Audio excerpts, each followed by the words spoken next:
যে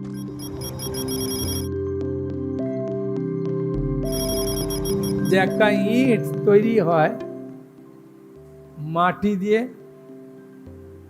আগুন দিয়ে, আর কি জল দিয়ে।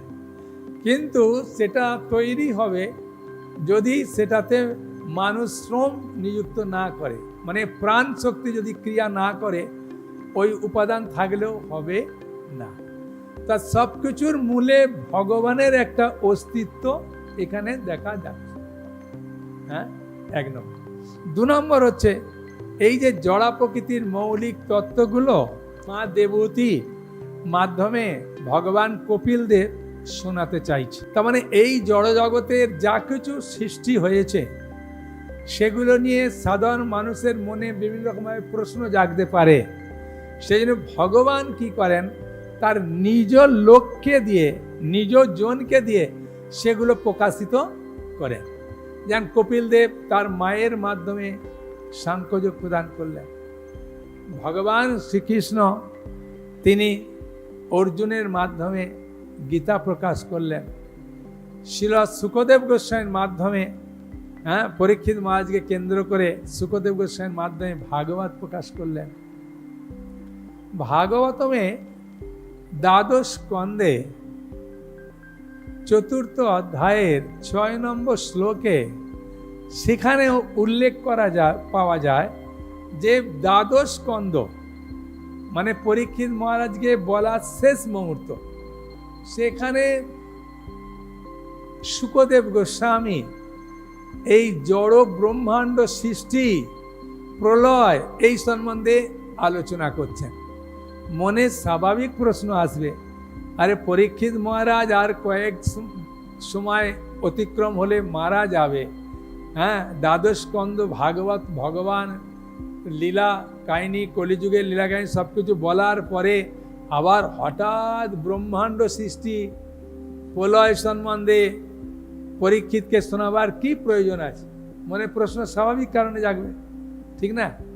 সেখানেতেও সুখদেব গোস্বামী বলছেন, আমার শিষ্য পরীক্ষিতকে মৃত্যুর পূর্ব মুহূর্তে কিভাবে তার প্রস্তুতি নেওয়া দরকার সেটা করার জন্যে আমি তাকে এই কাহিনী শোনালাম।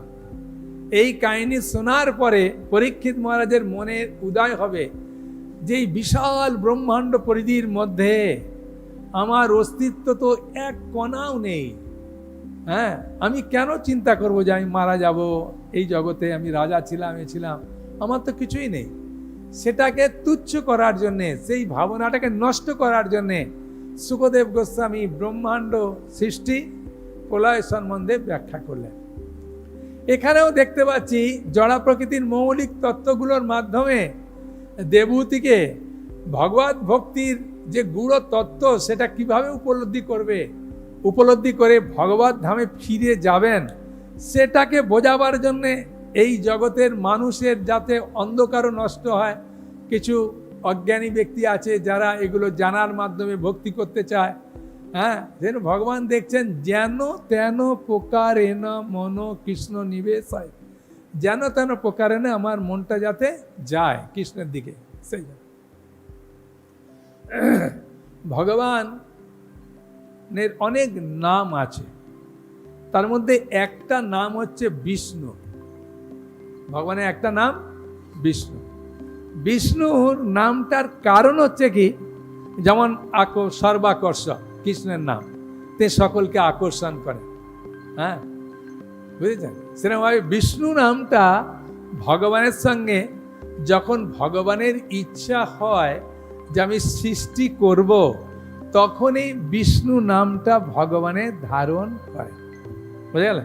তাহলে সৃষ্টির সঙ্গে ভগবানের এই বিষ্ণুর সঙ্গে যুক্ত আছে। আর আমরা যেহেতু বিষ্ণুর ভক্ত, ভগবানের ভক্ত, সেই জন্য আমাদেরকে বলা হয় বৈষ্ণব। আমরা সেই তত্ত্বগুলো জেনে সাধারণ মানুষের কাছে সুন্দরভাবে যাতে প্রচার করতে পারি, সেই জন্য এই জ্ঞানগুলো আমাদের প্রয়োজন আছে। এবং অন্তিমে ভগবত ধামে ফিরে যাওয়ার জন্যে, ভগবত ভক্তিতে যাতে আরও দৃঢ়ভাবে আমরা যুক্ত হতে পারবো, সেই জন্যে এই কাহিনীগুলো এই গ্রন্থের মধ্যে লিপিবদ্ধ করছি। নাহলে মনে প্রশ্ন আসবে, এগুলো জেনে আমাদের কি লাভ হবে? না, এগুলোর মাধ্যমেও আমরা ভগবত ভক্তিতে আরো যুক্ত হতে পারবো। যখন আমরা সিদ্ধান্ত নিগুড়ভাবে জানতে পারবো, তখন আমাদের ভক্তিতে আরো আমরা দৃঢ় হতে পারবো।